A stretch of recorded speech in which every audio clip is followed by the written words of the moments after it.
Hey guys, good evening and welcome to Devbhoomi career point. आशा करता हूँ आप सभी लोग स्वस्थ होंगे। काफ़ी अच्छी आपकी स्टडी चल रही होगी। तो देखिए, चैनल पे लगातार आपको टेस्ट सीरीज और रीजनिंग की क्लासेस दी जा रही हैं दोस्तों।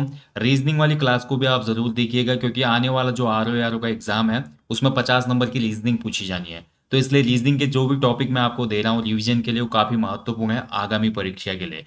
बाकी जिन लोगों का EO और TI का एग्जाम है उनके लिए टेस्ट सीरीज शुरू हो जाएगी परसों से, और आप इनरोल कर लीजिएगा इस टेस्ट सीरीज में। बहुत ही इंपॉर्टेंट है। इसमें आपको 20 फुल लेंथ प्रैक्टिस सेट मिलते हैं। 10 आपको मिलेंगे सामान्य हिंदी के फुल लेंथ, और 10 आपको मिलेंगे GS के फुल लेंथ। और बिल्कुल आयोग के पैटर्न पे, जितना आयोग ने दिया है उसमें कि कितने किस पोर्शन से कितने क्वेश्चन पूछे जाएंगे, बिल्कुल उसी पैटर्न पे पूरे पेपर ये बनेंगे। बाकी यार दोस्तों, आज देखेंगे हम सामान्य अध्ययन टेस्ट भाग 128। आज के टेस्ट में बहुत इंपॉर्टेंट और थोड़ा मैं बोलूँगा मॉडरेट क्वेश्चन है, तो आपको हेल्प मिलेगी इन क्वेश्चन से। आज मिक्स क्वेश्चन है GS के, जैसे कि अमूमन टेस्ट सीरीज में होता है।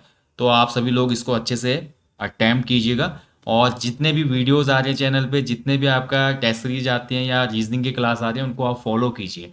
इसका निश्चित लाभ आपको आने वाले एग्जाम में मिलेगा दोस्तों। ठीक है। बाकी देखिए, ग्रुप C का जो अभी फॉर्म आया है VPDO वाला स्नातक स्तरीय, उसके लिए भी दोस्तों अभी से आपको अब शुरुआत करनी चाहिए, और जो पुराने अभ्यर्थी हैं उनको रिवीजन क्लासेस अपनी शुरू कर देनी चाहिए, क्योंकि एक अच्छा मौका है और काफ़ी अच्छे पोस्ट उसमें भी है।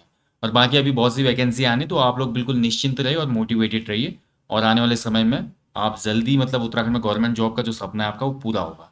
तो चलिए, बाकी सभी लोगों से एक निवेदन है भाई, सभी ने चैनल तो सब्सक्राइब किया लेकिन बेल आइकन को नहीं दबाते हो आप लोग। बेल आइकन को दबा के नोटिफिकेशन ऑल पे क्लिक कीजिए, तब जाके आपको सभी वीडियोज का या पोस्ट का सभी चीज़ों का नोटिफिकेशन आएगा। प्लीज़ ये कर लीजिए आप, क्योंकि मैं यूट्यूब एनालिटिक्स में देख रहा था कि केवल 20% लोगों के पास ही हमारी वीडियो का नोटिफिकेशन जा रहा है। इसका मतलब ये है कि 80% ने सब्सक्राइब तो किया है, बट उन्होंने बेल आइकन को दबाकर नोटिफिकेशन ऑल पे क्लिक नहीं किया है। तो कृपया आपसे निवेदन है, ये कर लीजिए आप। ठीक है। बाकी चलिए, GS टेस्ट शुरू करेंगे आज, पार्ट 128। अच्छे क्वेश्चन आज मिलेंगे आपको इसमें देखने को। तो चलिए शुरू करते हैं। पहला क्वेश्चन आपके सामने स्क्रीन पे। तो फर्स्ट क्वेश्चन है, देखिए, लोकसभा में आंग्ल भारतीय समुदाय का प्रतिनिधित्व संबंधित संवैधानिक प्रावधान का विलोप किस संविधान संशोधन अधिनियम से किया गया था? तो आप सभी को पता है दोस्तों, लोकसभा में भी एंग्लो इंडियन वाली सीट्स थी पहले। जैसे आप उत्तराखंड में पढ़ते थे ना, उत्तराखंड में 70 सीटें और एक एंग्लो इंडियन होती थी, वो यहाँ पे भी समाप्त कर दिया है। और लोकसभा में भी इस एंग्लो इंडियन वाले कॉन्सेप्ट को समाप्त किया गया। ठीक है। और ये कौन से अनुच्छेद के द्वारा किया गया, माफ कीजिएगा, कौन से संशोधन के द्वारा किया गया? तो ये था आपका 104 कॉन्स्टिट्यूशन अमेंडमेंट। ठीक है। तो 104वां संविधान संशोधन जो था उसके द्वारा इसको किया गया था, यानी कि आंसर हो जाएगा इसका ऑप्शन C, इसका सही उत्तर हो जाएगा 104वां संविधान संशोधन। ठीक है। वेरी इंपॉर्टेंट क्वेश्चन है भाई, अच्छे से याद रखिएगा इसको। चलिए आगे बढ़ेंगे अगले क्वेश्चन की तरफ। मुगल काल में चलने वाली सबसे बड़ी मुद्रा कौन सी थी? तो मुगल काल की जो सबसे बड़ी स्वर्ण मुद्रा थी वो बताइए, इनमें से कौन सी थी? तो मुगल मुगल काल में जो स्वर्ण मुद्रा थी सबसे बड़ी भाई, वो कौन सी थी? तो राइट आंसर हो जाएगा इस क्वेश्चन का ऑप्शन B, इसका सही उत्तर हो जाएगा संसब। ठीक है। मुगल काल की सबसे बड़ी जो सोने की मुद्रा थी उसका नाम था संसब। तो ऑप्शन B बिल्कुल सही उत्तर है इसका। ठीक है। चलिए आगे बढ़ेंगे अगले क्वेश्चन की तरफ। अगला क्वेश्चन है, देखिए, किस वाद में सुप्रीम कोर्ट द्वारा धर्मनिरपेक्षता को संविधान का आधारभूत ढांचा माना गया? तो बताइए कौन सा वाद था जिसमें सुप्रीम कोर्ट यानी कि उच्चतम न्यायालय ने यह बोला कि धर्मनिरपेक्षता को संविधान का आधारभूत ढांचे में रखा जाए, और आधारभूत ढांचे से छेड़छाड़ नहीं हो सकती, ये पहले ही वाद में बोला गया था। और जो ये धर्मनिरपेक्षता वाला रखा गया था वाद, ये था SR बोम्मई वाद। ठीक है। तो ऑप्शन D इसका सही उत्तर है। जिनका उत्तर है ऑप्शन D, SR बोम्मई वाद, तो ये बिल्कुल सही है। चलिए आगे बढ़ेंगे अगले क्वेश्चन की तरफ। अगला क्वेश्चन है, इनमें से कौन सा सुमेलित नहीं है? बताइए, इनमें से एक सुमेलित नहीं है, माफ कीजिएगा।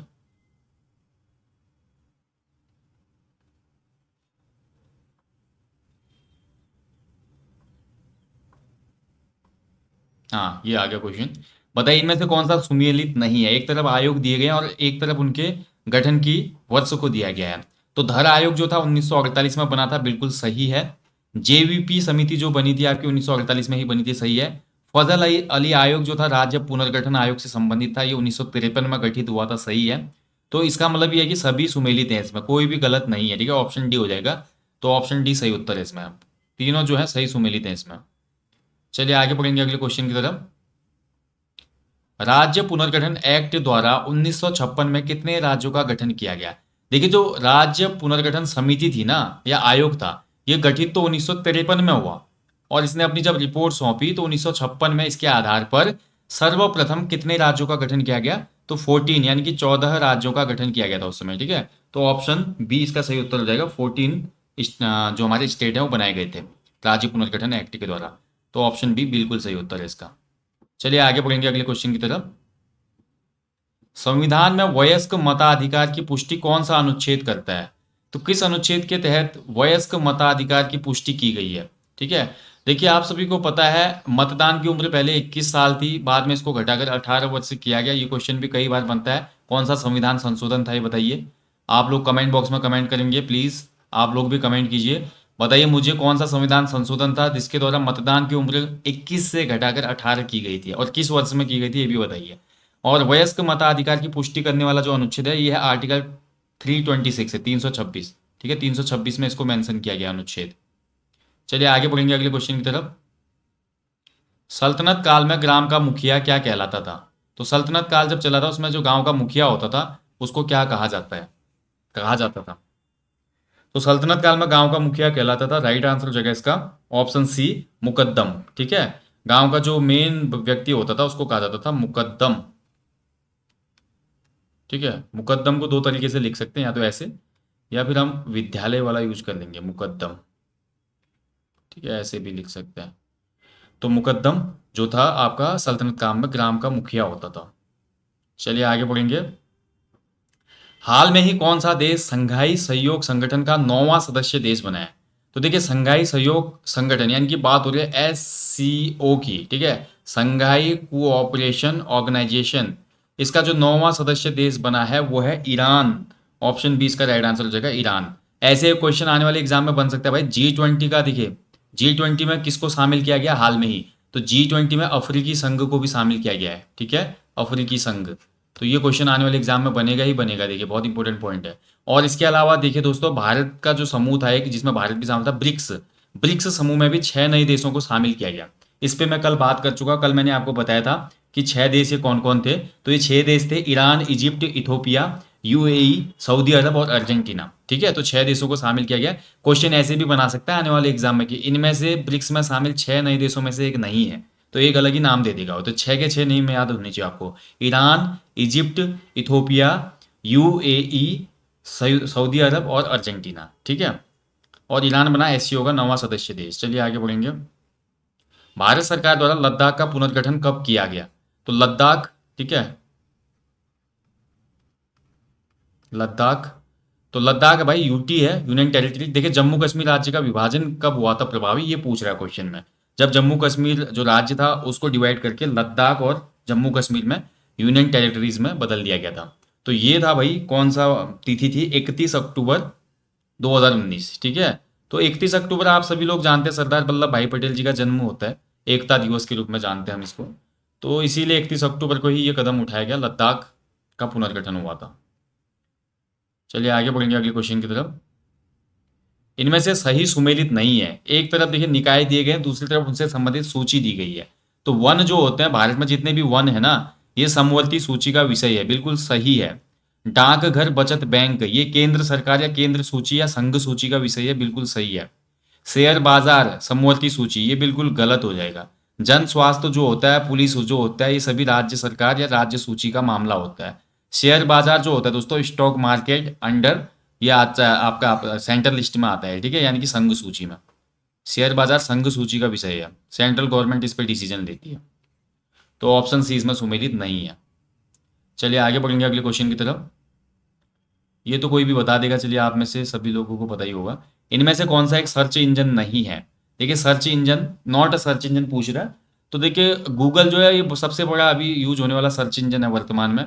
याहू भी एक सर्च इंजन है जिसको देखिए आप काफ़ी लोग यूज करते हैं, हालांकि अब कम है। बाइडू जो है चाइना का सर्च इंजन है। ठीक है, और ऐसे दोस्तों आपका बिंग भी होता है एक सर्च इंजन। एप्पल जो है भाई, एप्पल सर्च इंजन नहीं है। एप्पल एक आपका ब्रांड नेम है, या बोल सकते हैं कि एक कंपनी है जो कि आईपैड और आपका स्मार्टफोन बनाती है। ठीक है, एप्पल, तो एप्पल नहीं होगा इसका आंसर, तो ऑप्शन डी हो जाएगा।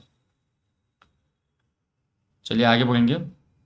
18 अगस्त 2023 को भारत के पहले 3D प्रिंटेड हिंदू मंदिर को कहाँ बनाया जा रहा है? तो देखिए, भारत का पहला 3D प्रिंटेड हिंदू मंदिर बनाया जा रहा है कहाँ पे? तो ये बनाया जा रहा है भाई, आपका राइट आंसर होगा इस क्वेश्चन का ऑप्शन सी, तेलंगाना में बनाया जा रहा है इसको, ठीक है, तेलंगाना। तो ऑप्शन सी इसका सही उत्तर है। करंट का क्वेश्चन है भाई, इंपॉर्टेंट क्वेश्चन है। चलिए आगे बढ़ेंगे। किसी संगठन के इंट्रोडक्टरी वेब पेज को क्या कहा जाता है? तो कोई संगठन है, मान लीजिए, उसका जो इंट्रोडक्टरी वेब पेज होता है, उस वेब पेज को क्या कहते हैं?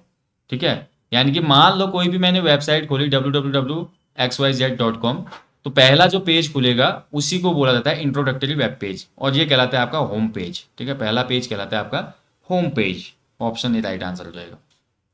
आगे बढ़ेंगे। भारत में सेवराई की पहाड़ियाँ कहाँ स्थित है? तो सेवराई पहाड़ियाँ पता होना चाहिए आपको कहाँ है। ठीक है, भारत की जो सबसे प्राचीन पर्वत श्रृंखला है वो अरावली है। अरावली से बहुत बार क्वेश्चन बनता है, सबसे प्राचीन पर्वत शिखर भारत का कौन सा है? तो ये अरावली है।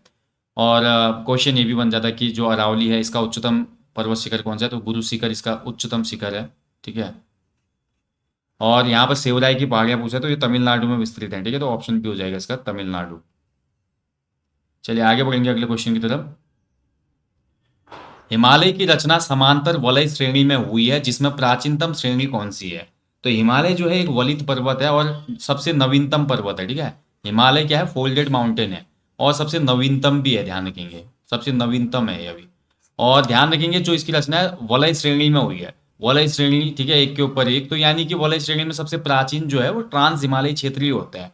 ट्रांस हिमालय के ऑप्शन में है नहीं, तो उसके बाद बृहत हिमालय जो है उसी से आगे होता है। तो यानी कि बृहत हिमालय श्रेणी इसका राइट आंसर हो जाएगा। ठीक है, ऑप्शन डी। आगे बढ़ेंगे अगले क्वेश्चन की तरफ। स्वास्थ्य अधिकार की गारंटी देने वाला राज्य हाल में ही कौन बना है? तो बताइए, इनमें से भारत का कौन सा राज्य है जिसने स्वास्थ्य अधिकार की गारंटी दी है? तो ऐसा करने वाला पहला भारतीय राज्य बना राजस्थान। ठीक है, ऑप्शन डी इसका राइट आंसर है, राजस्थान। ठीक है, राजस्थान सरकार ने यह ऐलान किया है भाई। अब चुनाव आने वाले हैं भाई, चुनावी वादे सभी लोग करेंगे। 5 राज्यों में चुनाव की डेट्स जो है घोषित भी हो गई हैं। सांप्रदायिक अधिनिर्णय से उत्पन्न विवाद का निराकरण भारतीय नेताओं ने किसके माध्यम से किया था? तो देखिए, जो कम्युनल अवार्ड था या सांप्रदायिक अधिनिर्णय जो हुआ था उसमें, इसमें जो दलित वर्ग था ना, उसका चुनाव में प्रतिनिधित्व संबंधित कुछ मतलब ऊपर नीचे हो गया था, और जिसके कारण क्या था कि बी आर अम्बेडकर जो थे बहुत नाराज थे। इसलिए गांधी जी और बी आर अम्बेडकर जी के बीच में एक समझौता होता है, जिसको हम पूना पैक्ट के नाम से जानते हैं। ठीक है, 1932 में हुआ था, 1932 में पूना पैक्ट। तो इसका राइट आंसर हो जाएगा ऑप्शन डी, पूना समझौता। ठीक है, चलिए आगे बढ़ेंगे अगले क्वेश्चन की तरफ। भारत में निम्नलिखित क्षेत्रों में किस क्षेत्र में भूतापीय ऊर्जा के स्रोत नहीं पाए जाते हैं? देखिए, भूतापीय ऊर्जा अलग चीज है। ठीक है, सौर ऊर्जा अलग होती है। ऐसे ही दोस्तों, आपका जो थर्मल प्लांट होता है, थर्मल नहीं, जो हमारा एटॉमिक प्लांट होता है वो अलग होता है। ठीक है, मतलब बिजली बनाने के लिए अलग अलग ऊर्जा स्रोत है, जिसमें भूतापीय ऊर्जा स्रोत भी होता है, थर्मल जिसको बोलते हैं पावर ग्रिड। ठीक है, थर्मल पावर ग्रिड होता है। और इसमें देखिए क्या होता है, कोयले के द्वारा या जहाँ पर भूमि से ताप ऊर्जा का कोई स्रोत है उसके द्वारा बिजली उत्पन्न की जाती है। ठीक है, बाकी आप देखते होंगे हाइड्रो पावर भी इंडिया में यूज होती है जल ऊर्जा के द्वारा, और ऐसे कुछ जगहों पे पवन ऊर्जा के द्वारा भी बिजली उत्पादन होता है। और कई जगहों पर दोस्तों हमारा एटॉमिक पावर, जो परमाणु हमारे ऊर्जा ग्रह हैं उनके द्वारा भी होता है। तो यहाँ पर कौन सा एरिया जहाँ पे प्राकृतिक भूतापीय ऊर्जा स्रोत नहीं मिलते हैं? तो प्राकृतिक भूतापीय ऊर्जा स्रोत आपके गोदावरी डेल्टा में भी मिलते हैं। ठीक है, और इसके अलावा देखिए दोस्तों, हिमालय क्षेत्र में भी काफी मिलते हैं। गर्म पानी के स्रोत देखा है ना जो आपने, वो सभी भूतापीय ऊर्जा स्रोत हैं, जमीन के अंदर से गर्मी निकल रही है। पश्चिमी तट पे भी आपको ये देखने को मिलेंगे, लेकिन गंगा डेल्टा वाले क्षेत्र में भूतापीय ऊर्जा स्रोत नहीं पाए जाते। ठीक है, तो ऑप्शन बी इसका सही उत्तर हो जाएगा। आगे बढ़ेंगे। सतत विकास रिपोर्ट 2023 की एचडीजी रैंकिंग में भारत का स्थान क्या है? यानी कि सस्टेनेबल डेवलपमेंट रिपोर्ट 2023 की जो रिपोर्ट आई थी एचडीजी की, इसमें भारत का जो प्लेस रहा था, भारत कौन से स्थान पे रहा? 112वें स्थान पे रहा। ठीक है, ओवरऑल। तो ऑप्शन इसका राइट आंसर है 112। आगे बढ़ेंगे अगले क्वेश्चन की तरफ। नेक्स्ट क्वेश्चन है, देखिए, भारतीय तटरेखा की कुल लंबाई कितनी है? तो जो भारत का जो देखिए कोस्टल लाइन है भारत की, इसकी टोटल लेंथ है, अगर मैं एक्यूरेट लेंथ की बात करूं तो ये है 7516.6 किलोमीटर। ठीक है, तो 7516.6 किलोमीटर। यहाँ पे 7500 दिया है, तो राइट आंसर 7500 वाला हो जाएगा। ये बिल्कुल सही उत्तर हो जाएगा इसमें। अब देखिए एक क्वेश्चन और बनता है कि कितने भारतीय राज्य हैं जो तट रेखा को संपर्क करते हैं। तो भारत में टोटल 9 राज्य हैं भाई, और इन 9 राज्यों का जो तट है वो समुद्र से लगता है, मतलब तट वहीं पे होगा ना जहाँ समुद्र होगा। यानी कि 9 राज्य ऐसे हैं जो तट रेखा वाले, कोस्टल लाइन वाले राज्य हैं। अब इनको याद करने में अगर आपको दिक्कत होती है तो आपके लिए एक बहुत अच्छी ट्रिक है, तो वो ट्रिक आप देख लो, ठीक है। तो हमारे गोंगू ताऊ थे, गोंगू ताऊ। गोंगू ताऊ को मैंने बोला एक दिन, गोंगू ताऊ आप मक्का आप मक्का खा ले, ठीक है। गोंगू ताऊ आप मक्के मक्के खाओ। गोंगू ताऊ क्या करेंगे, मक्के खाएंगे, ठीक है। तो आपका इसी से ट्रिक बन जाएगी, सभी राज्य आपको याद हो जाएंगे। गो से हो गया आपका गोंगू ताऊ है, तो गो से गोवा, ठीक है। गोंगू, गू से होगा आपका गुजरात, ठीक है। ता से आपका क्या हो जाएगा, ता से आपका तमिलनाडु। ऊ से हो जाएगा आपका उड़ीसा, या ओडिशा जिसका नाम है वर्तमान में, ठीक है। आप से आपने निकालना, देखिए आ से आंध्र प्रदेश, आंध्र प्रदेश, ठीक है। पौ से हो गया पश्चिम बंगाल, ठीक है। मक्के खाओ, मौ से हो गया महाराष्ट्र, ठीक है। आधे कौ से हो गया, मक्के है ना, तो आधा कौ, एक कौ से हो गया कर्नाटक, ठीक है। और दूसरा मक्के, के से हो गया केरल। और खाओ जो है ये साइलेंट है। तो गोंगू ताऊ आप मक्के खाओ, तो इससे आपके 9 के 9 राज्य याद हो जाएंगे। गोवा, गुजरात, तमिलनाडु, उड़ीसा, आंध्र प्रदेश, पश्चिम बंगाल, महाराष्ट्र, कर्नाटक और केरल। तो ये हैं भारत के 9 राज्य जिनके पास अपनी तटरेखा है, यानी कि जो समुद्र से टच होते हैं, ठीक है। इसमें आपको एक क्वेश्चन और बनता है कि सर्वाधिक लंबाई वाला जो तटरेखा वाला राज्य है वो कौन सा है। तो सबसे लंबी जो कोस्टल लाइन है वो गुजरात की है, ठीक है। ये भी इंपॉर्टेंट पॉइंट है, कई बार पुराने एग्जामों में क्वेश्चन बना है। तो गुजरात का जो कोस्टल लाइन है सबसे ज़्यादा है। तो ये थी भाई एक छोटी सी ट्रिक, और आशा करता हूँ कि आपको ये पसंद आई होगी। बाकी देखिए दोस्तों, लगातार जो टेस्ट सीरीज हैं वो आपको मिल रही हैं, और इसी प्रकार से टेस्ट सीरीज मिलते रहेंगे, तो आप लोग फॉलो कीजिए इन टेस्ट सीरीजों को। और आज का टेस्ट आपको कैसा लगा, अगर किसी भी क्वेश्चन में आपको डाउट होता है ना, तो आप लोग कमेंट बॉक्स में कमेंट कर दिया करो, ताकि मैं उस कमेंट को पढ़ के नेक्स्ट सेशन में उस क्वेश्चन को सुधार दूँ, ठीक है। मैं जब भी सेशन होता है उसके बाद आपके कमेंट पढ़ता हूँ, और देखता हूँ कि किसी क्वेश्चन में त्रुटि है तो फिर उसको ऐड करके नेक्स्ट सेशन में और ले आता हूँ, ताकि उस क्वेश्चन को करेक्ट किया जाए, ठीक है। तो ऐसे आप बता दीजिएगा। बाकी यहीं पे सेशन को समाप्त करता हूँ। जाने से पहले यार हमेशा की तरह बोलना चाहूँगा, अपने जीवन में कम से कम एक पेड़ ज़रूर लगाएं, और लोगों को भी इसके लिए अवेयर करें, मोटिवेट करें, ठीक है। अपने घर के आसपास और जहाँ भी घूमने जाते हैं वहाँ पे स्वच्छता का विशेष ध्यान रखें। बाकी जिनका भी कल बंदी रक्षक का एग्ज़ाम है भाई, बंदी रक्षक एग्ज़ाम के सभी कैंडिडेट्स को बहुत बहुत शुभकामनाएं हैं, हार्दिक शुभकामनाएं हैं। आप लोग अच्छे से जाइएगा, मोटिवेट और एनर्जेटिक होकर पेपर को देना। मैं हमेशा बोलता हूँ कोई भी परीक्षा जिंदगी से बड़ी नहीं होती, जिंदगी की परीक्षा सबसे कठिन होती है। तो ये केवल आपका एक पड़ाव है जिसको आपने पार करना है, और ये चीज़ें पार हो जाती हैं आपकी मेहनत से, आपके डेडिकेशन से, आपके पेशेंस से, ठीक है, सेल्फ मोटिवेशन से। तो ये बिल्कुल कम ना होने पाए। तो ऑल द बेस्ट है सभी जेल गार्ड कैंडिडेट्स को। बाकी मैं आपको जल्दी मिलूंगा नेक्स्ट सेशन में। टिल देन अपना ध्यान रखें दोस्तों।